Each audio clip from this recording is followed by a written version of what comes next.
In this video, we are going to find all integers x such that 8 to the power x minus 2 to the power x all divided by 6 to the power x minus 3 to the power x equals 2. Before we move on, don't forget to give a like, subscribe to my channel, and turn on post notifications. For this equation, the fraction at the left-hand side contains common factors at the numerator and also the denominator. So I'm going to take them out and see whether I can do some simplification.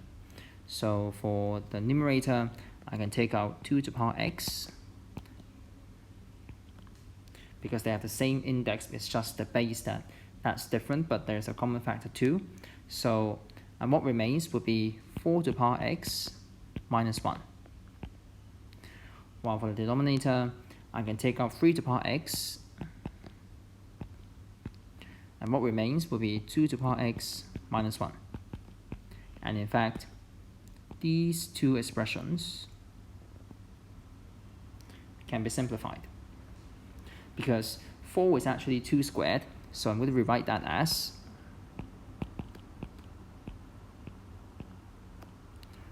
something like this. 4 is 2 squared, so 4 to the power x is 2 to the power 2x. I can either write that as 2 squared all to the power x or 2 to the x whole squared. So now this squared minus 1 divided by 3 to the power x times 2 to the power x minus 1 equals 2. And then at this point, I can factorize the numerator again because of the identity of the difference of squares. I have 2 to the power x minus 1 multiplied by 2 to the x plus 1, and this product divided by 3 to the power x times 2 to the power x minus 1, and that equals 2. Now when x is 0, then these two terms will be both 0 because 2 to the power 0 is 1, 1 minus 1 is 0, and our left side of the equation will be undefined.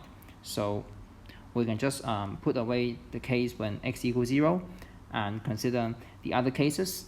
And in those other cases, we can cancel out this expression. So if x equals 0, then left-hand side is undefined. Therefore, x is not 0. Then I can put away the 2 to the power x minus 1. And so what remains is just this.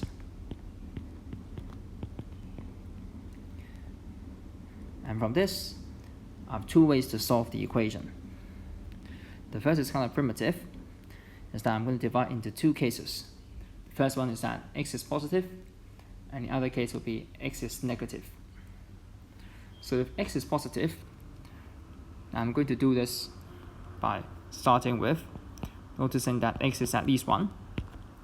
And so this term 2 to the power x is at least 2, and it must be a multiple of 2, and so we can cancel out of the right side. So moving the 3 to the power x to the other side, I have 2 times 3 to the power x, and cancel out the 2.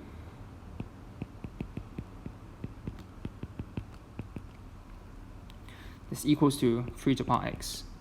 If I remove the bracket, and I'll have 2 to the power 2x minus 1 plus 2 to the power x minus 1 equals 3 to the power x. Now since x is at least 1, that means 3 to the power x is at least 3, and more importantly, it only consists of factors, 3 as a factor, and it's an odd number.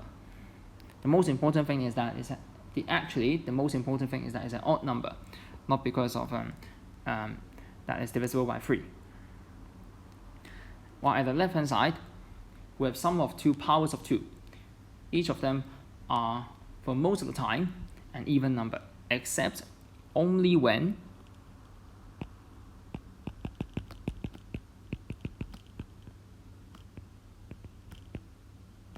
x equals 1, when this term will be 2 to the power 0, which equals 1. On the other hand, 3 to the power x always odd. That means the only possible solution now is x equals 1. So let's check.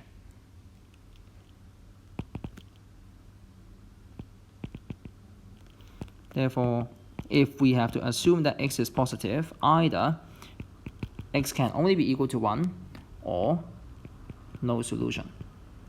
So let's verify. When x equals 1, 2 to the power 2x minus 1 plus 2 to the power x plus minus 1 is 2 to the power 1 plus 1. So 2 plus 1 equals 3, and that's 3 to the power 1. So it's a tick. That means x equals 1 is indeed a solution.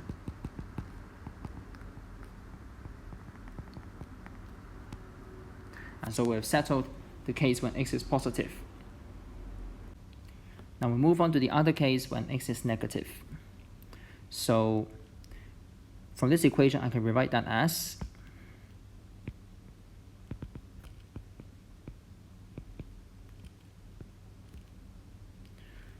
(4 to the power x plus 2 to the power x over 3 to the power x equals 2, and 4 over 3 all to the power x plus 2 over 3 all to the power x equals 2. Now since x is negative, I'm going to let y equals minus x, and so because x is negative, I minus it, and then becomes positive, and y is an integer.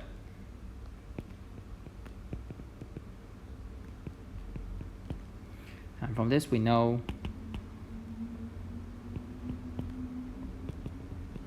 y is at least 1. And from our rewritten equation, we have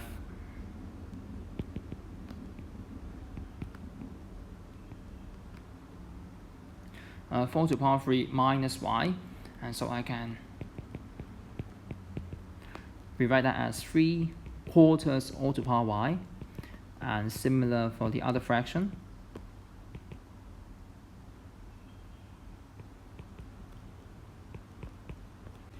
Now look at the size of the base of these two powers, the fractions 3 quarters and 3 halves. So notice that now y is positive, and for this fraction is actually 1.5. And once it goes squared and beyond, because all these terms at the left are positive, so once this power 3 halves all to the power y goes to like squared, cube, and beyond, this term itself, only this term, is larger than 2 already. So when y is greater than or equal to 2,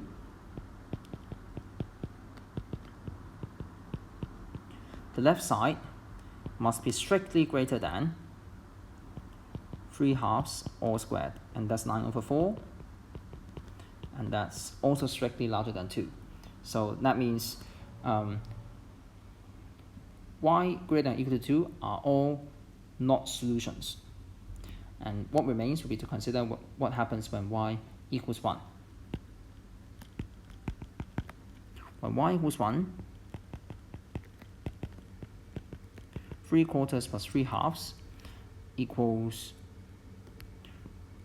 also 9 over 4, again larger than 2.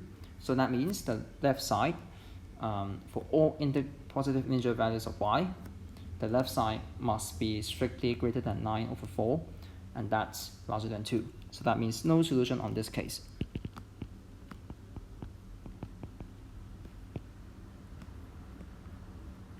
Well, for y being positive integers, that means integer x is less than 0. And so combining both cases, our final answer should be x must be always 1. So this is our first approach. For my second approach, you may notice that for our left side of our simplified equation, after removing the case when the possibility when x is 0, it's actually entirely a function of x. Like it's just in terms of x. So why not we try to make it as a function and try to do some calculus To do this, I'm going to rewrite that as sum of two powers of fractions, and the index are both x. And then I'm going to let function f of x to be the left side of our equation. And the reason that I decided to write in this form is that it's easy to differentiate. So my goal in this approach is to try to find the minimum, which I believe is actually quite close to 2. And so try to prove that for large positive integral values or largely negative integral values, the output of this function is always going further and further away from 2. So we can reduce to only the smallest cases, the cases that are closest to 0.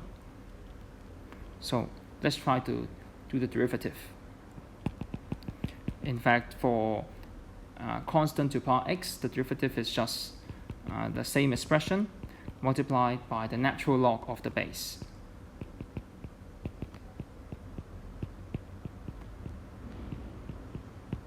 And I'm going to try to find the turning points.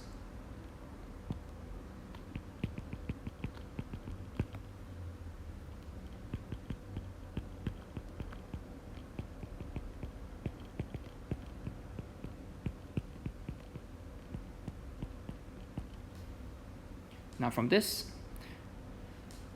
we can simply remove 2 over 3 to the power x on both sides. So then what remains is 2 to the power x times natural log of 4 over 3 equals minus natural log of 2 over 3.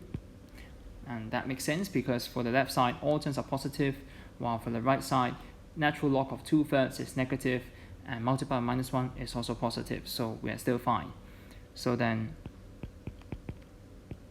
I'm going to write it as natural log of 3/2 now instead of 2/3. I'm taking the reciprocal divided by natural log of 4/3. And then the so-called turning point will happen when x equals the natural log of the expression at the right side,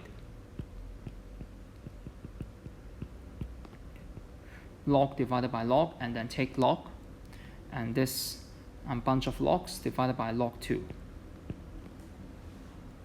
Now we don't really need to calculate the exact value, or the decimal value of this number. All we need to know is that by noticing 3/2 is larger than 4/3, so this fraction must be greater than 1 because the numerator and denominator are both positive and the top is larger than the bottom. So this is larger than 1, and since the number inside the outside log is greater than 1, that means the numerator is positive and denominator is also positive, so x is larger than 0. Well, of course, we know that 4/3 squared is way larger than 3/2, so the expression labeled in red is greater than 1, but at the same time, of course, it's less than 2. So that means x is less than 1. So the so-called turning point is in fact between 0 and 1. Now, after finding where the turning point is, and somehow there is only 1, so we can try to see whether it's a maximum or a minimum. And to do this, I'm going to do the first derivative test, which is to see whether the neighboring points are increasing or decreasing. And to make the test easier, I'm going to test when what happens when x equals 0.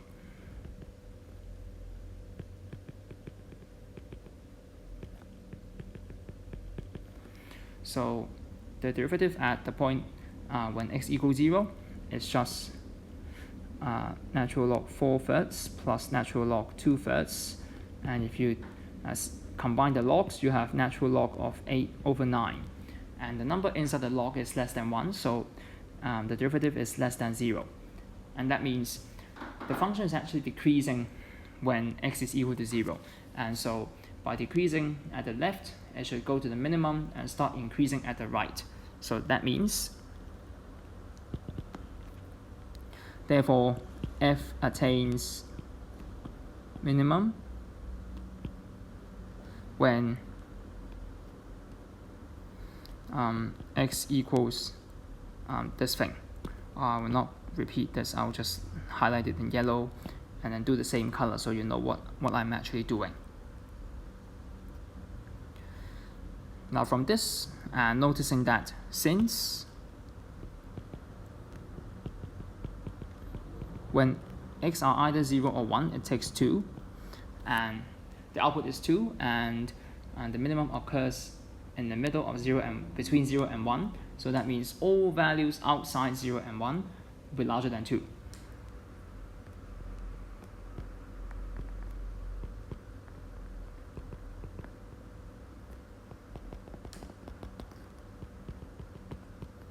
And so we can just ignore all those cases. And so that means, therefore, x is either 0 or 1. And of course, we need to reject 0 because we are just simply ignoring that. We couldn't have reached this function if we have included the case when x is 0. So our final answer is still x equals 1. So this is my second approach to solve this equation. Please feel free to share your ideas in the comments. Thank you for watching. See you next time.